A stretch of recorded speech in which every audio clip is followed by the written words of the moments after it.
મારું નામ ચંદુભાઈ પટેલ, એડવોકેટ।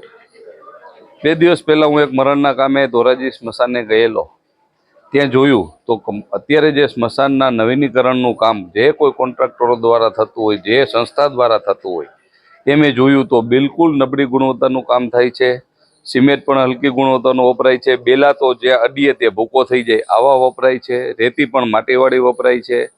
આમ ખૂબ જ મોટા પાયે ભ્રષ્ટાચાર નગરપાલિકા દ્વારા કે જે કોઈ કોન્ટ્રાક્ટરને આપેલું હોય એમના દ્વારા સ્મશાનના કામમાં થઈ રહ્યો છે। સ્મશાન છે એ હિન્દુ ધર્મ માટે છેલ્લો વિસામો ગણાય।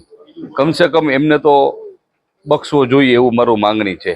અને હિન્દુ ધર્મમાં દરેકને આજે નહીં તો કાલે છેલ્લે ત્યાં સ્મશાને જ જવાનું છે। એટલે કોન્ટ્રાક્ટરો અને જે કોઈ એમની માથે દેખરેખ રાખવાવાળા હોય એમને એક વિનંતી કે બીજે બધે ભ્રષ્ટાચાર કરો જ છો, જે આપણે રોજબરોજ છાપામાં વાંચીએ છીએ, કમસે કમ સ્મશાનને તો મૂકો।